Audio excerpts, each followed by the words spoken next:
Hello everyone, starting our today's class. Now, we will talk about neuroanatomy and neuroanatomy. No, we are talking about neurophysiology and respiratory physiology. These two are very important topics, but short topics. And physiology, give me 1 minute. Give me 1 minute, guys. I'm not finding my pen.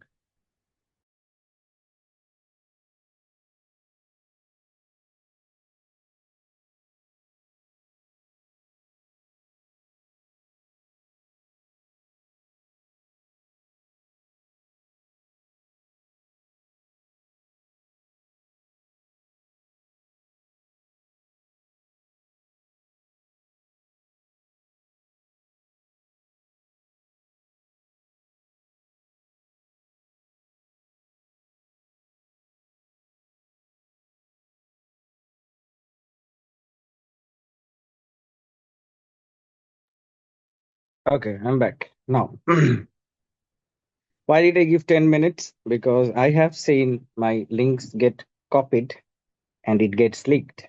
And people from various parts of the world does my classes. I don't like that. Only for enrolled candidates, we should have it. Now, let's come to physiology.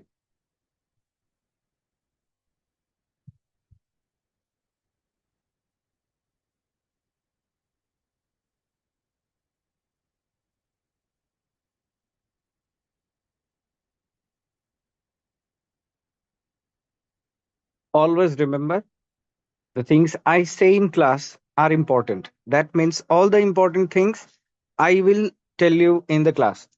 And the things I don't mention are not important at all. You skip them. Things I skip, you skip. Very simple. Things I say, you study. Very simple.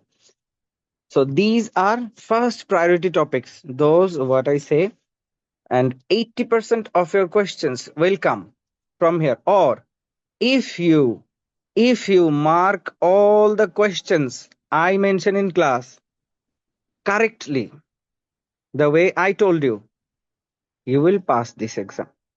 No matter how hard the question is, no matter how tough the paper is, no matter what question came, if you mark all the questions I told you in class correctly, you will definitely pass this exam. Definitely. Now, from neurophysiology, first of all, classification of nerve fibers, not important at all. Not important at all. Just remember C fibers are unmyelinated. Just remember this piece of information that C fibers are unmyelinated. Now, and all these fibers, A delta or A beta, is modulated by C fibers. When you give a compression, what kind of compression? Cold compression or hot compression, mostly hot compression. Cold, actually cold is not an uh, cold is nothing. Actually, what do I say? Cold is nothing. More hot, less hot, simple as that. Things that are hotter than your skin, things that are hotter than your skin temperature, we term them as hot, and things that are less hotter than your skin, we term them as cold. Very simple. Now, let's talk about the cells. You don't need to know about the cells, no details needed. Just the amount I tell you, just keep that in mind. Not so important, doesn't come in exam, just to have the orientation, you need to know that. Like neurons, we all know what are neurons. We all know what are neurons. Just these are the cell body and these are the axons. These are the axons. Axons are the fibers. Just remember, um, cell body, we have inclusions, we have nucleus, and a lot of things in it. That's why it will be gray. And axons are like threads, and threads will be white. So whenever there is gray matter mentioned, matter means mother. Whenever there is gray matter mentioned, that means they are talking about cell body. And whenever there is white matter mentioned, that means they're talking about axons. Simple as that.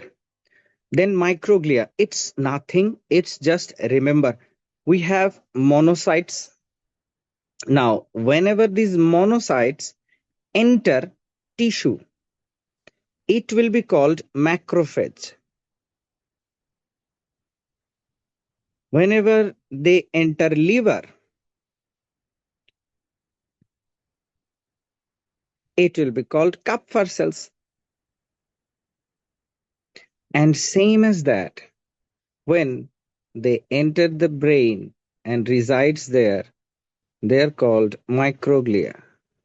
So all of these things does the same function, that is killing the or killing organisms or anything, killing organisms or anything. Astrocytes, guys, astrocytes is a very beautiful thing, and among all the neuronal cells, I love astrocytes. Why? They have foot. No other cells have foot. Astrocytes, like astronaut, remember astronaut, they have foot. They have, remember astronaut, their foot is covered with a lot of layers of fiber or whatever it is. They have foot, and these foot are arranged like this. These foots are arranged like this. What's the reason? They form a barrier with their foot, and that barrier is your blood brain barrier. So only thing you need to know, that astrocytes, the foot plates of astrocytes, remember specifically the foot plates of astrocytes forms blood brain barrier. Ependymal cells are the one that produces your CSF. Just remember that. Oligodendrocytes, not important. Not important. These are overview. These are overview. Nothing other than that is important. The most important thing is understanding the tracts. Understanding the tracts are the most important thing. Let me tell you a story. Let me tell you a story. What if you are sitting and doing the class, and what happens? Some mosquito or something irritates you on your foot. Now, something sitting on your foot. So you understand it that something has sat on your foot, or someone has pinched you with a pin. How do you know that someone has pinched you with a pin? We have fibers here. We have fibers here. They carry the sensation. Where? Up to brain. From your foot, from your hand, from your face, from your forehead, or whatever it is. They carry the sensation from periphery to your brain. And after that, what do you do? If that's a mosquito, or if that's someone that's irritating you, what do? You command your hand muscles to punch him in the face. No, don't punch in the face. Like slap. Slap the mosquito. What do? You slap. So from brain, it came down to your muscles. And from periphery or anywhere of the body, these are the sensations that is carried from lower down to up. Going up is called ascending. Ascends. The sensation ascends. Sensation will ascend because it's a sensation, and you have to know sensation ascends up to brain. So the tract that are carrying these sensations up to brain are ascending tract. They are ascending. Simple and easy. And all the motor fibers, all the motor, any fiber that is going up to muscle, generally speaking, all the fibers that are going towards muscle, that means it's going from higher to lower down, and they are the descending tracts. Descending tracts. So, generally, and to be simplified way, you need to know. You don't need to know details, these, that. To be very, very simple, ascending tracts are always sensory. They are carrying sensations. Now we have difference in sensations, a wide variety of sensation that humans can feel, other uh, animals cannot feel. So descending will be motor, always, always, always. Now, how sensory information is carried to brain, we will have this sensation, like let's say touch, pain, and temperature. We will only talk about main kind of sensations. And what are those? Uh, just remember one thing, that we have two types of sensation: general sensation and special sensation. General sensations are touch, pain, temperature, proprioception, vibration. All you need to know is these five. Special sensations are taste, hearing, balance, all these things are special sensations. We don't bother about special sensations. We will talk about only general sensation. So among these, touch, pain, and temperature are very primitive sensations, and proprioception and vibration needs, these are what do I say, these are very modern sensations. Modern sensations. Okay. Now, what happens, that we have, this is our spinal cord. Pardon my drawing, I'm not good at it. This is our spinal cord, and sorry guys, this is terrible. I don't want to do that. Let me just let me just show you from the picture. Okay, this is very easy, guys. What happens? See, proprioception and vibration, why they are important. Proprioception, what is proprioception? Proprioception is your position sense. Position sense, like are walking if you are walking, and after taking one step, you immediately need other foot, to work. So for that, your brain needs to know, where is your other foot, where is your other foot, its position, and perfectly you have to know the position, because if there is any problem in positioning, you will not be able to sync your movement, and you will not be able to understand if your foot falls into a pit, and you will fall too. Okay, so you have to have the position sense very clearly and very fast. You need it very fast. And vibratory sense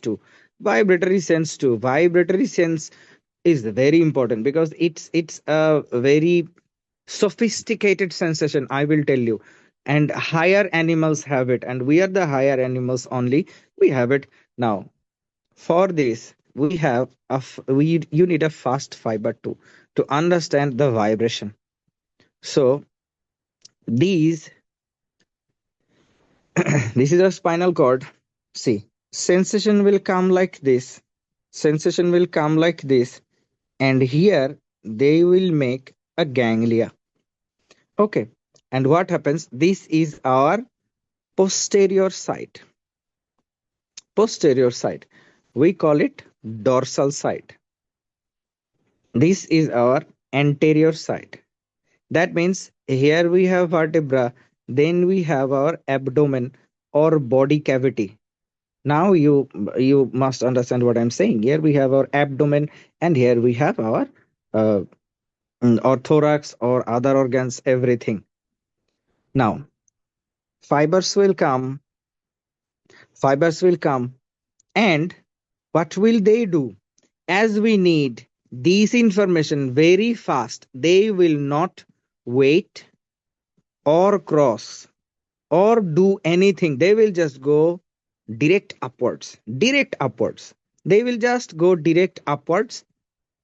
They will just go direct upwards up to hypothalamus. Now, here is a problem. If they don't cross here, they will cross at medulla. Medulla. They will go to opposite side of hypothalamus and in ventroposterolateral nucleus of hypothalamus. Hypothalamus have a lot of nucleus. You don't need to know all of them. Just remember this one because sometimes they ask about the nucleus. See, we have thalamus, we have hypothalamus, we have epithalamus, we have subthalamus. You don't need all of that. So from hypothalamus, they will go to our primary somatosensory cortex. This is the way. This is the way. As we need it fast, they don't cross here. They don't waste any time here. And this, we should call it, this is the highway. And this is the highway. And they will go very fast. They will go very fast. As fast as possible. They will ascend up. They will ascending up. Now, what happens? What happens? See, if these are going from dorsal side, these are going from dorsal side, and these are going vertically. These are going vertically. And what do we call if something is vertical? We call it a column. And if something is horizontal, we call it a row. Very simple. These will be called dorsal column. Dorsal column. Now, problem is another thing. No, that's not a problem. That's just a basic you need to know. Simple as that. Not important. If you know it clearly, you will remember it better. Just to remember it better. See, these are called, these goes medially. These goes medially. They are going upwards dorsally and medially. And they are called dorsal column, medial lemniscus pathway.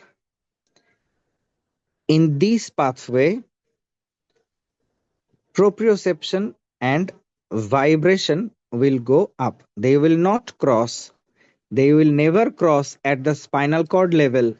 They will go up to medulla, and then cross, and then go to ventroposterolateral nucleus of hypothalamus. From hypothalamus, they will go to primary somatosensory cortex. So they carry proprioception and vibration. Now, let's talk about other sensations. Let's talk about pain. See, do we like pain? No, we don't like pain. So, to make it very simple, very understandable, all you have to know that we don't like pain. So, what do? We want to delay pain. We want to delay pain sensations. So what happens when pain sensation comes? That is this red marked fiber I am drawing. It will cross to the opposite side. It will cross to the opposite side. So a delay happens. So pain goes up a little bit slower. So we don't have to experience pain. Our brain knows. Our brain is a very, very modern brain. Modern brain means it has developed in 1500 years ago or anything. So it's not like in 2024 we have this brain. No, no. From the start, we know it's a modern brain. Now, thing is, it will cross to opposite side and then go up. Then it will go up. And simple as that. With pain, we have touch, pain, temperature. All these fibers will cross at spinal cord level. Spinal cord level and go up then. Now, they are going medially, they are going laterally. So their name will be lateral tracts. Now, about spinothalamic. See, this is very easy. This is very easy. How do we name the tracts? How do you name the tracts? These are going from spine to thalamus. So we will call it spinothalamic tract. Now you might ask, why didn't we name it this way? See, there are reasons. Because in this way we can remember it better. Okay. Dorsal spinothalamic. It can be called as dorsal spinothalamic tracts, but we have other fibers here too, which we didn't mention because we don't need it for the exam. So just remember that. Let me summarize and it will be easier to remember. From ascending tracts, all we need to know that dorsal column medial lemniscal pathway, they will come to spinal cord. They will not cross, go straight up, cross at medulla, then they will go to hypothalamus. They will not ask it. Still, they will just ask which sensation it carries. Vibration, proprioception. And lateral spinothalamic tracts. What does it carry? It carries touch, pain, temperature. Touch, pain, temperature. Now, you can divide it in two ways too. That ventral spinothalamic tract. In this group, those who after crossing goes laterally, they will carry pain and temperature. And those who will go a little bit ventrally or in front, they will carry light touch. Not important, doesn't come in exam. Now, here we have all we need to know. The dorsal column medial lemniscal pathway will take proprioception, vibration, and fine touch. Fine touch. Now, how do you remember fine touch? See, what is a first order, second order, and third order neuron? See, it depends. It depends on the tract we are talking about. Like if we talk about dorsal column medial lemniscal pathway, in that way we have a fiber coming up to spinal cord.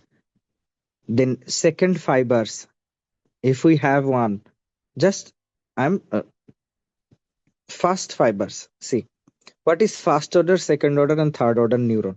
See, if from periphery we have a fiber coming up to this, that will be first order. If a second fiber starts from here and goes up to hypothalamus, that will be second order. And if from hypothalamus we have other fibers going to primary somatosensory cortex, that will be third order neuron. Very simple and easy. They don't ask. Okay, in case of dorsal column medial lemniscal pathway, the first order neuron,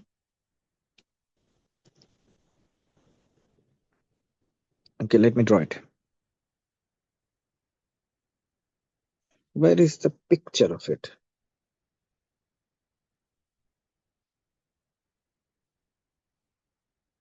Okay, let me tell you about fasciculus gracilis and fasciculus cuneatus.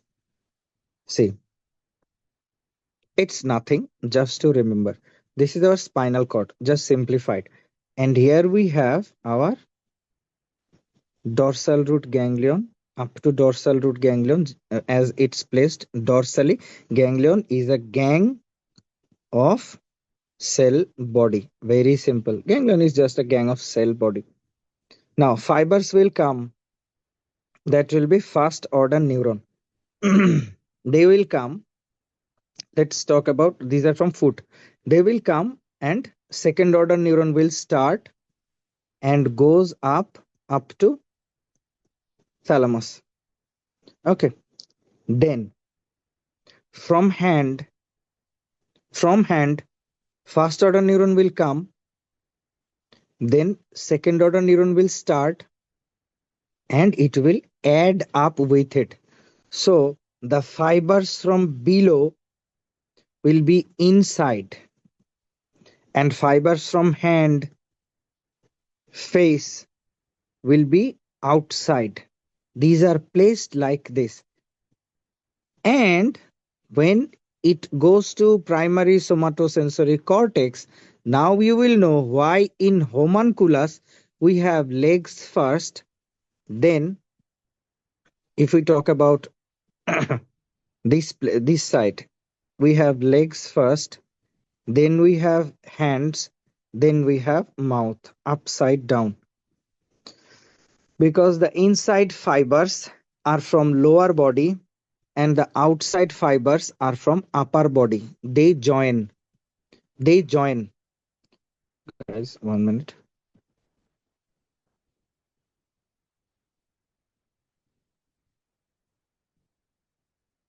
Okay, they join with each other now.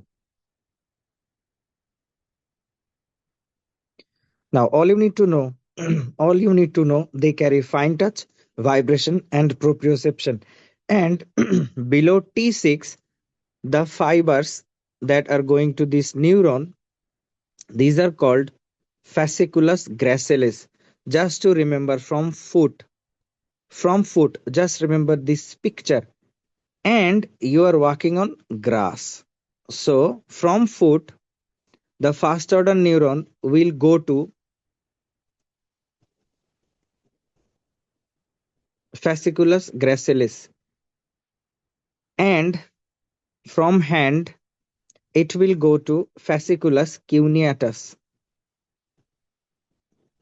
It will go to fasciculus cuneatus. Very simple. Just remember this thing. It will go to fasciculus cuneatus neuron.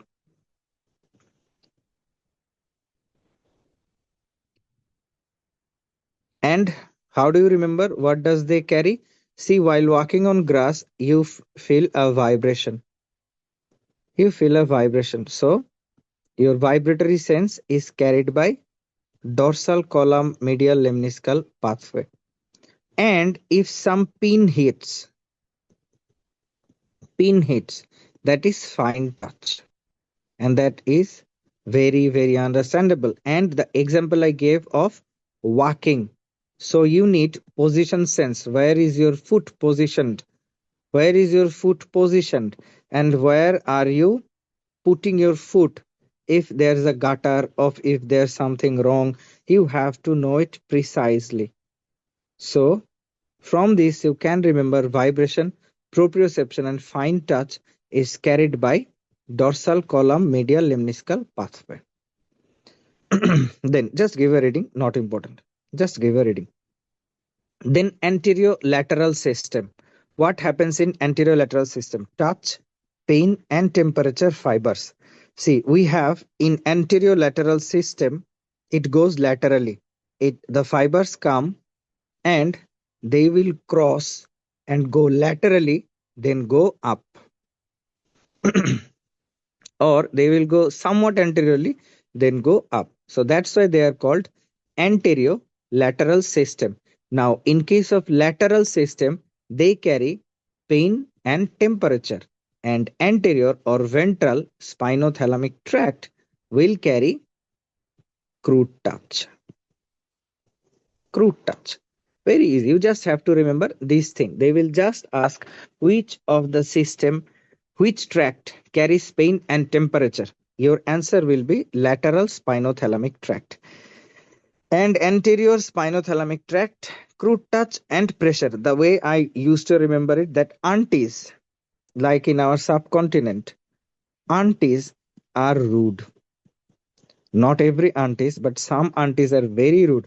What do? They do high speed data transfer. And anterior will carry crude touch. Anterior will carry crude touch. And pain and temperature. Anushka is a symbol of temperature with this thali or whatever you say it. These are good foods giving warm compression to our Virat Kohli. Okay. So he is in pain. Just because he is in pain, the warm compression is given by Anushka. Okay. So pain and temperature is carried by lateral spinothalamic tract. Lateral spinothalamic tract. Simple as that. They will just ask which tract carries pain and temperature. Simple and easy. Here, first order neuron will come from periphery to spinal cord, and the place it comes is called substantia gelatinosa. Very easy. Second order neuron, 1 to 2 level up, cross opposite. Let me tell you this thing. This is very important. See, if we have L5 here, we have L4 here, we have L3 here. What happens? The pain fiber, this is our left side, this is our right side. The pain fiber coming from right side will come up to our substantia gelatinosa, which is here. Now, what will happen? It will start crossing. It will start crossing and it will go up laterally from almost L3 or L2. It depends. Okay. Then, if pain comes from here, so it will start going laterally, ascend up laterally from the opposite side. Opposite side. So pain fiber will delay and go laterally. Lateral spinothalamic tract 1 to 2 level above. 1 to 2 level above, it will start going up. Okay. Then spinocerebellar tract, not important, just give a reading. Not important at all. Then descending tracts are very easy. Just remember they are motor tracts. Just remember they are motor tracts. They don't ask anything about it. Just remember upper motor neuron and lower motor neuron. Very easy. And the name, same thing. It's coming from cortex and it's going up to spine. So the name will be corticospinal tract. The name will be corticospinal tract. Very simple and easy. Guys, what are upper motor neurons? Very easy. From brain to spinal cord. Just from brain to spinal cord, the portion is called upper motor neuron. And from spinal cord to muscle, it is called lower motor neuron. Lower motor neuron. Very easy. Think of it like upper motor neuron is the big brother or elder, and lower motor neuron is younger. So what happens? Big brothers or elder brothers are somewhat calm, calm, quiet, and what do we say, gracious or whatever it is. And younger brothers are little bit, I'm not saying it's true, just to remember it, somewhat rude. They do whatever they want, reckless, whatever you say it. Now, what happens if in this home our elder brother is present, younger brother behaves well, and if due to some reason upper motor neuron or elder brother is not present, younger brother will do whatever he want, however he wants, and he will go out of control, out of control. So, if we have an upper motor neuron lesion, what will happen? The muscles will go out of control. All you need to know that muscles will have twitching, fasciculation in medical terms, and reflex will be exaggerated. No one to stop the reflex, exaggerated. And opposite happens when the younger brother is not at home, and of course the elder brother might discipline him, but he becomes more sad. He becomes more sad, and he cannot function well, or he becomes sad, depressed, or whatever it is. So muscles or reflexes will be diminished. No reflex, because that's done by lower motor neuron. Very simple and easy. All you need to know about upper motor neuron lesion and lower motor neuron lesion. Nothing more than that you will be needing. See, about pyramidal, extrapyramidal, not important. Just give a reading. Just give a reading. Just know the basics. Give a reading. Not important. Not important. They don't ask. Let's talk about brown skirt syndrome. Very simple and easy. We have a small video about it, a very beautiful video. I would tell you to watch it, because why did we make these small videos? Because our classes become longer and longer, and people cannot concentrate. They have hard times. So we have it. So we have short videos in our YouTube channel. You watch it. I will just give you an overview about brown skirt syndrome. Where, see, this is very easy. This is hemisection of spinal cord. This is our one side of the spinal cord. We have here dorsal column medial lemniscal pathway, DCML. It's going straight up. It's going straight up from this side. Now, what about pain fibers? Pain fibers. Pain fibers coming from opposite side, we're talking about left side only. So in left side we will have pain fibers from right side that has come to 1 to 2 vertebral level lower.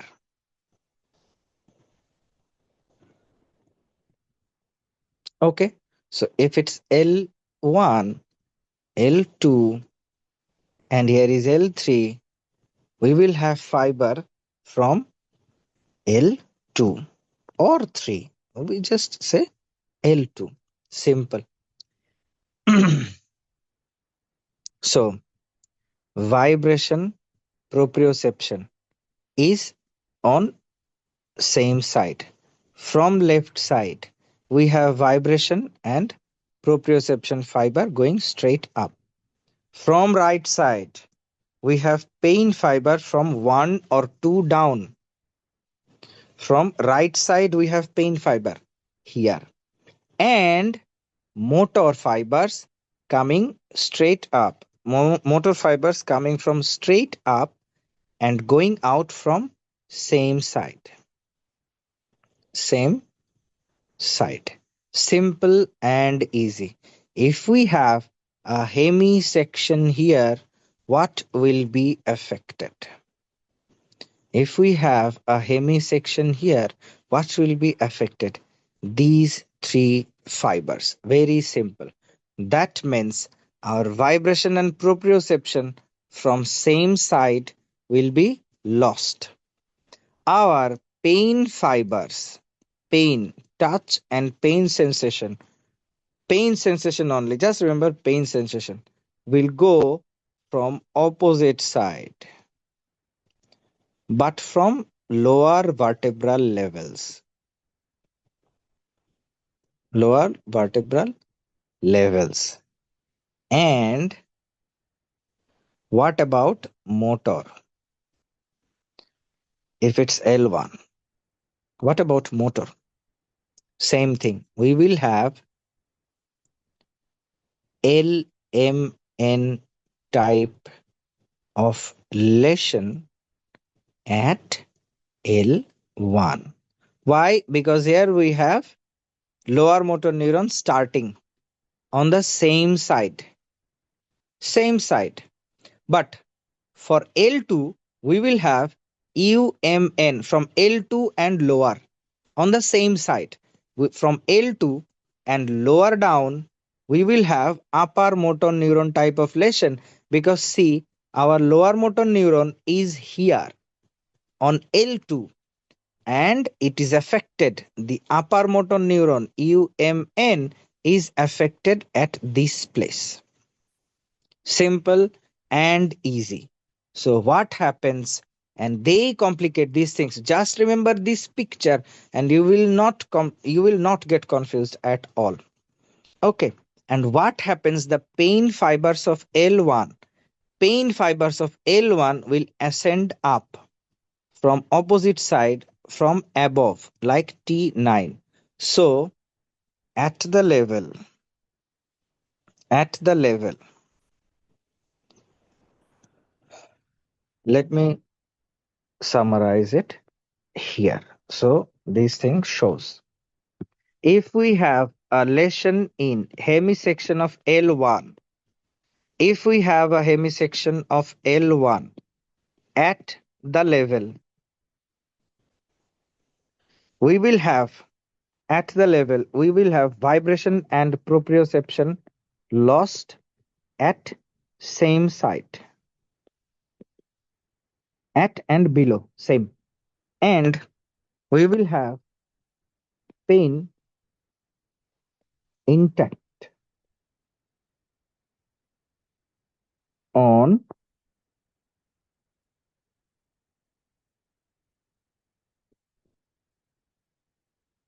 opposite side. And what about the pain fibers of this side? At the level, forgot to mention, as they are entering here, they will be affected. Pain fibers, as they are entering through this area, they will be affected. Pain intact on opposite side, pain gone on same side, only on only at L1. Very simple. And about motor,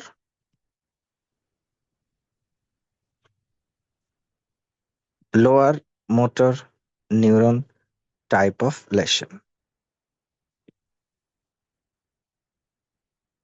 Very simple. And what about below the level? Below the level.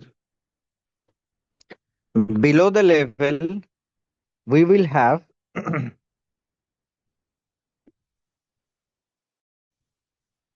let's talk about same side. Let make two columns. Opposite side. Opposite side. Vibration proprioception will be gone. Motor lesion will be UMN type. Pain will be intact. And on opposite side, pain will be gone. Very simple and easy. Just watch it a little bit carefully and you will understand. You will understand. These are these are mentioned only below the level. Below the level. That's what comes in the exam. If you get confused, watch that part again and again and memorize this one. At same side, we will get loss of vibration and proprioception with exaggerated reflexes because below the level. And on opposite side, loss of pain and temperature sensation. Very easy. We can give a reading to this one. Not so important. And central cord syndrome. Very easy. Just remember any hyperextension injury mentioned in your stem. Remember, that's a question for central cord syndrome. And what is a central cord syndrome? Just remember two things. Upper body is weaker than, see, proximal muscles. Upper extremity will be weaker than lower extremity, and proximal problems will be more than distal problems. Okay, let me make it easier. What happens? What happens? Upper extremity, like hand will be weaker than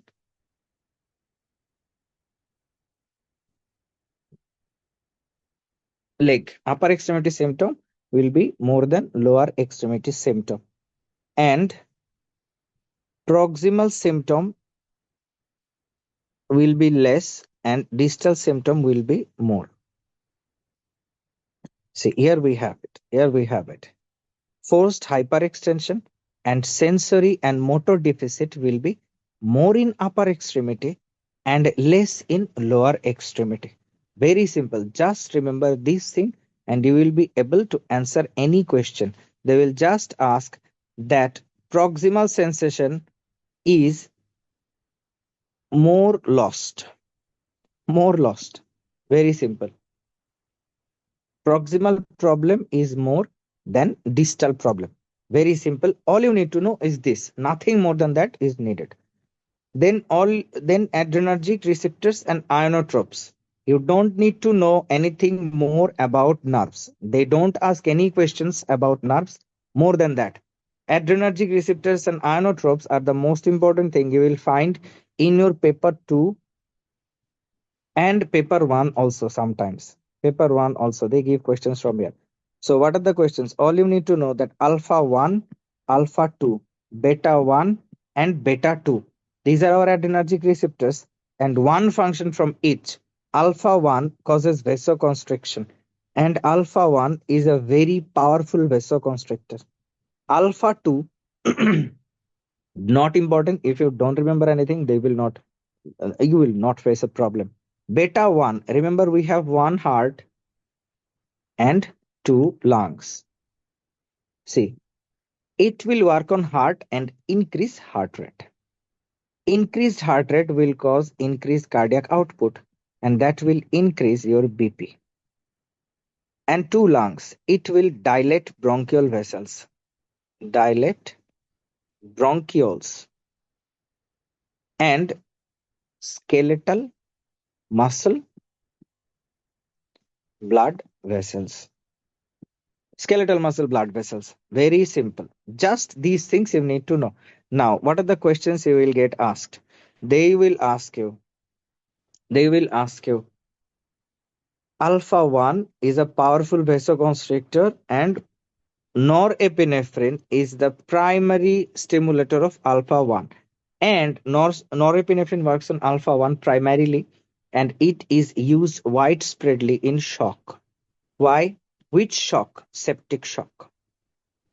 Why? What happens in septic shock? In septic shock, our tissue space is filled with bacteria or anything, and there is inflammation. And for that, our endothelium makes space for neutrophil, macrophage to come inside the tissue. And to make space, they need to dilate. So they dilates, and endothelium shrinks, and our plasma takes neutrophil, macrophage, out of the intravascular space to tissue. So what happens? This blood vessel, if dilated in our whole body,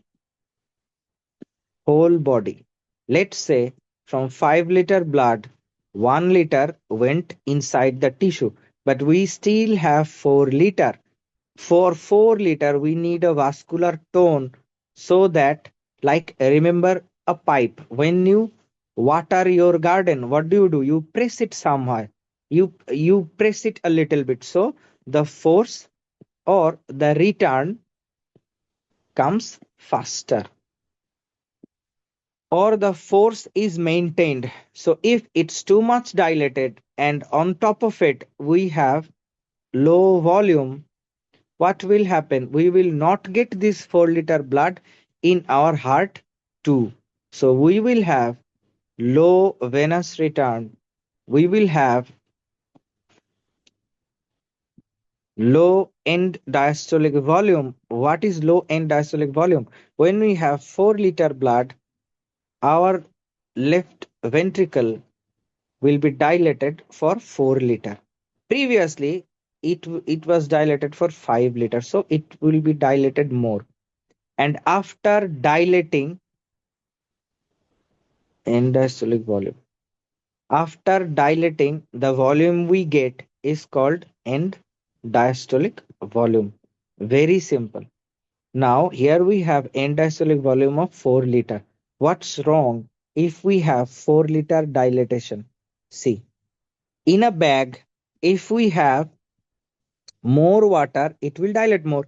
In a bag, if we have less water, it will dilate less. So in cardiac muscle, we have gates, gates of calcium. What happens? The more it dilates, the more calcium goes in. And calcium gives the muscle strength,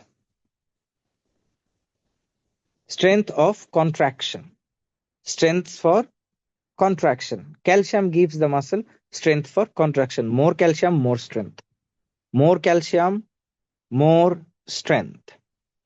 More calcium, more strength. So the more heart muscle dilates up to a certain limit, it will have more force of contraction. The less it dilates, it will have less force of contraction. Very easy. So if we have lower end diastolic volume, we will have, if we have lower end diastolic volume, we will have lower force of contraction too. And of course, if diastole has end, systole will start, and the amount we had after end diastolic at end diastolic volume, the same amount we will have when the systole starts, and that is our preload. That is our preload. So preload will be low, cardiac output will be low, and our force of contraction of heart will be low too. So our BP will go low and we will develop shock. Very, very simple. So what's the primary problem here? Primary problem here is the abnormally dilated blood vessels all over your body. So what do? We constrict the blood vessels, and that will solve the problem. And for constriction, we use alpha 1, that is norepinephrine, very powerful alpha 1 stimulator. They will just ask, what will you use? Norepinephrine, powerful alpha 1 stimulator, just studied from here. Peripheral vasoconstriction is the primary effect in which septic or other shock, where SVR, systemic vascular resistance or total peripheral resistance, is low. Very simple. So we will have low BP, low urine output, high heart rate, and systemic vascular resistance low. Now, about high heart rate, they don't ask much of it. Just remember high heart rate. Why? When septic shock is starting, it's the first time septic shock starting.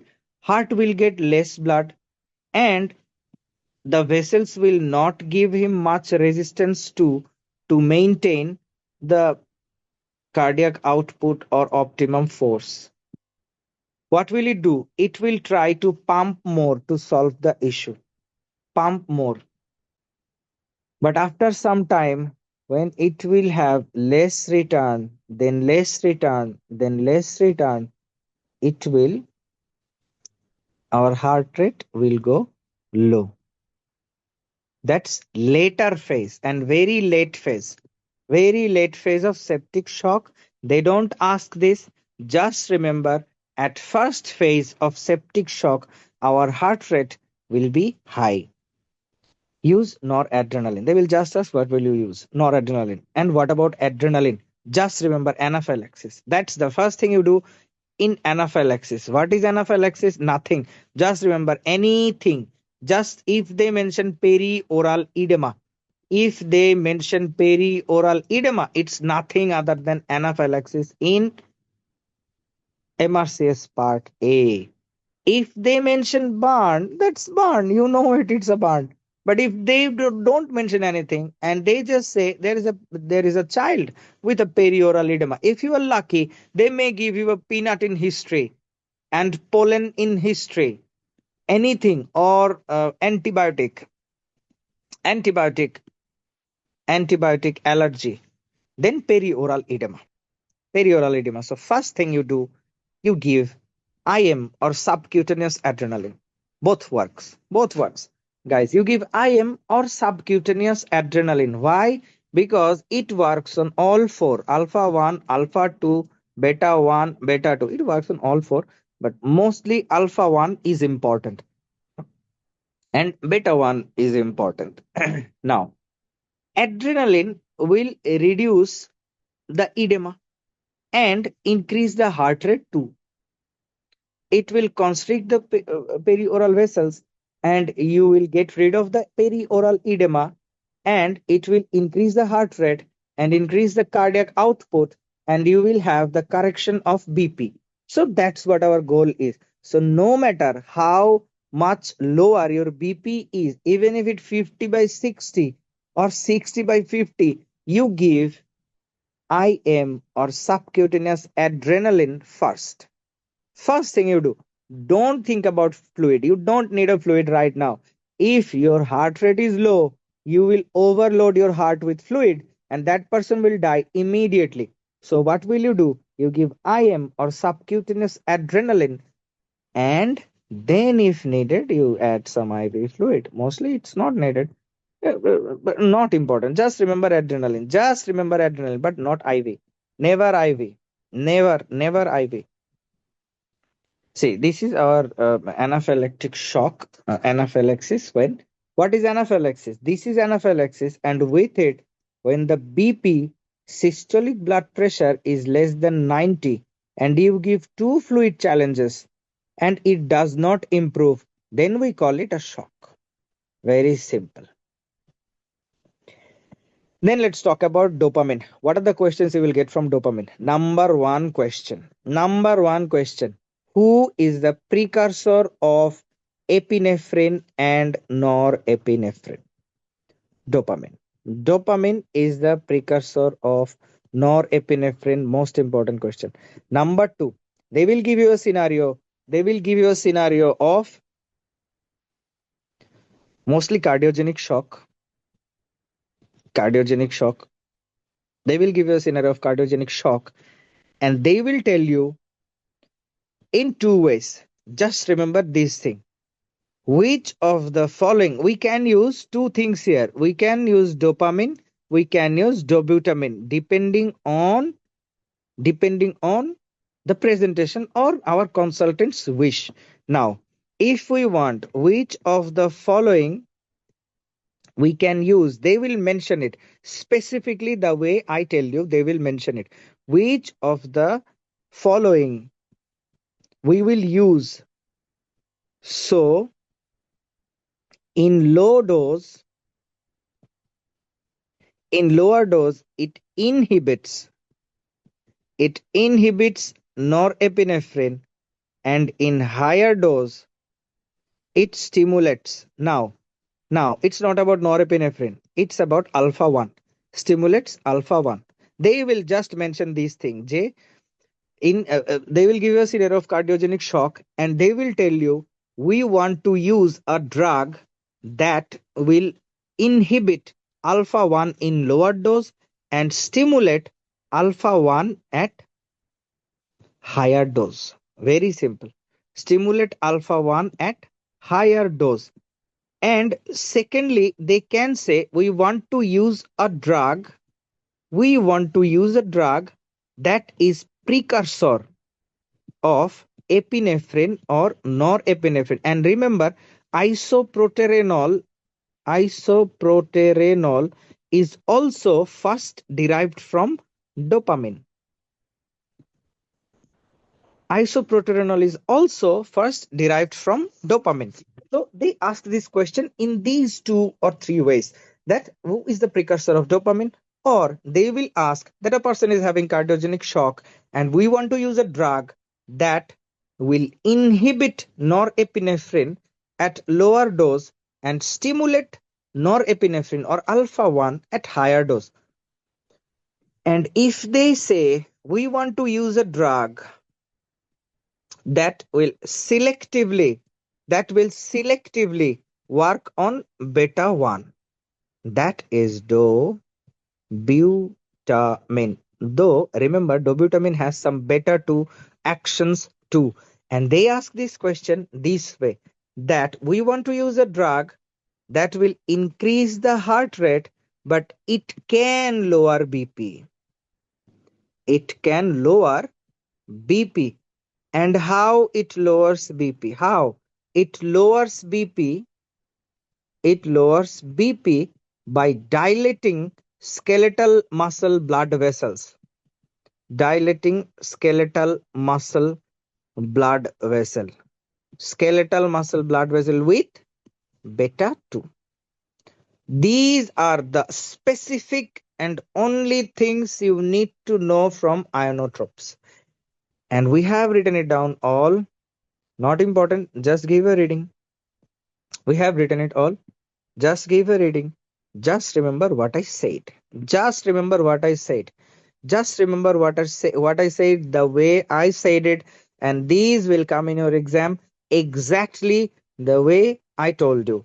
These will come in your exam. Do not forget, tyrosine is like tire. It looks like tire. That's why it's named tyrosine. It's an amino acid. And from tyrosine, we get dopa. From dopa, we get dopamine. And from dopamine, we get norepinephrine. And from norepinephrine, we have epinephrine. Very simple. If we have a cardiogenic shock like Anwar Hussain is having a heart attack and Munna Bhai MBBS is there, tension nahi lene ka, dopamine. He is the symbol of dopamine in my lectures. Let's talk about dobutamine. Just give you a reading. The way I said it, it will be enough. These are for your knowledge. If you have time or if you want to study a little bit more, you can do it. Just remember about isoproterenol. If they mention, if they mention that a person had heart transplant, and he is having bradycardia now. He is having bradycardia right now. He is having bradycardia. What will you give? Isoproterenol. One and only isoproterenol. But if that's a valve transplant, the first choice will be dobutamine. Very simple. That will be the first choice. If not present in your stem, dopamine will be second choice. Dopamine. And if they mention those two things that work only on beta 1, or at low dose alpha 1 is inhibited and at high dose alpha 1 is stimulated, remember dopamine will be the answer. Very, very easy. And in short, we have written it down. You study this chart. You study this chart correlating with what I said. Correlating with what I said. Okay, isoproterenol, heart transplant patient, very, very important. Some condition, oculogyric crisis, not important, just give a reading. Just give a reading, not important. Just remember its treatment. Just remember its treatment. It's just a person, tonic conjugate deviation of the eyes, and consciousness is preserved, flexion of neck. These two words will be present. Okay. Why? And in history, they will say metoclopropamide. Why metoclopropamide? Why you don't need to know other drugs? Because it's a surgery exam and they only give the drugs we use most in surgery, and metoclopropamide is very important and we use it very much for vomiting. So they ask it. They ask it that after metoclopropamide, someone is having flexed neck. Just by these two informations, you know he is having oculogyric crisis and you have to give procyclidine. These three things you need to remember. Then opioid receptors, very easy and simple. Let's talk about opioid receptors. Just remember opioid receptors we have mu, kappa, delta, and nociception and zeta. Now, only mu is present in CNS plus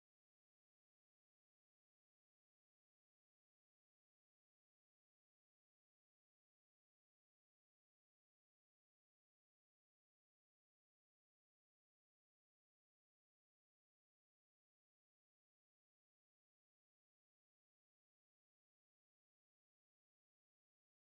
CNS plus abdomen.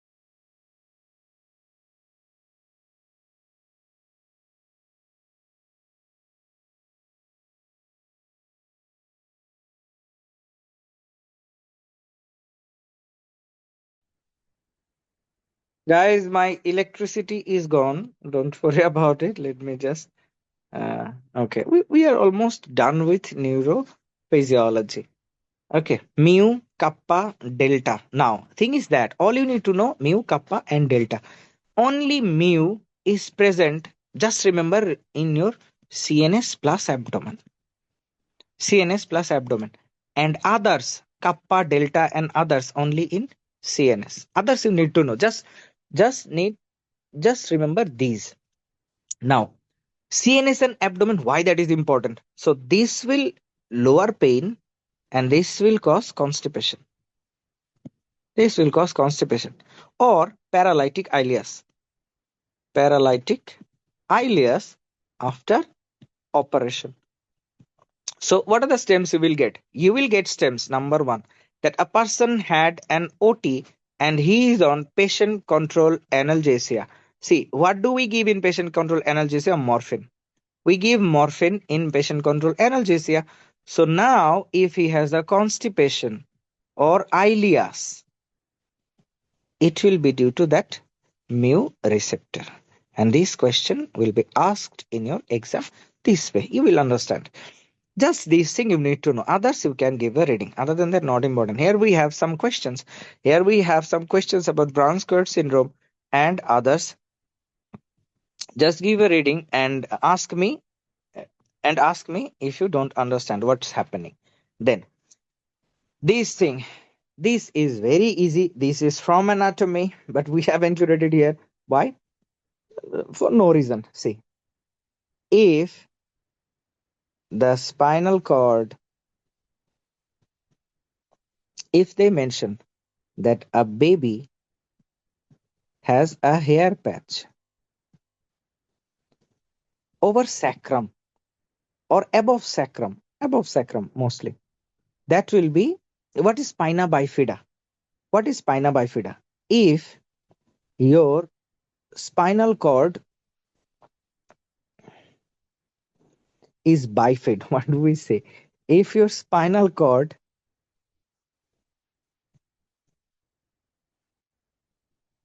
has not closed, okay, I was struggling to find this word. If your spinal cord has not closed properly, that is called spina bifida. Very simple.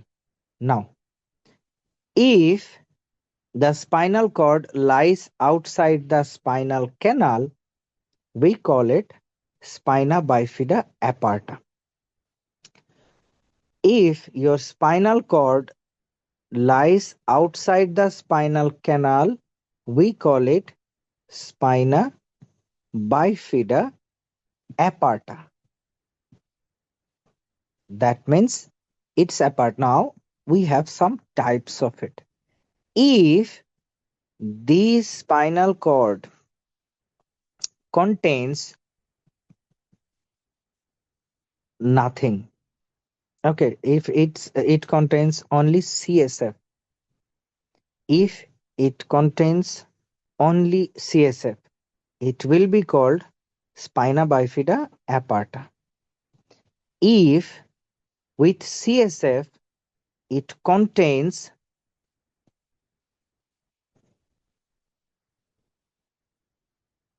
lipid globules, that is YOLO, we call it lipomeningocele.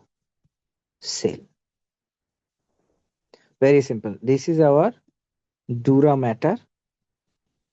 Here will be our CSF, and here are lipid globules, lipomeningocele. And with it, if we have some spinal cord too, it will be called lipomyelomeningocele. Let me summarize it again. See, all of these are spina bifida aperta. This is our spinal canal and it's not closed. What happens? Our dura mater is here and this is our spinal cord. If there is only CSF, it will be called meningocele. It's a cell containing CSF. If with CSF we have lipid globules, it will be called lipomeningocele. If with CSF plus lipid globule we have spinal cord, some part of spinal cord, some nerves too, it will be called lipomyelomeningocele. This thing, just remember this thing. If they ask about it, and if there is nothing, just some hair patch, it's spina bifida occulta. Very simple. And all three is spina bifida aperta. Okay, guys, as this is our respiratory physiology, as my electricity has gone, I will upload the Bangla class of respiratory physiology. Okay, guys, thank you.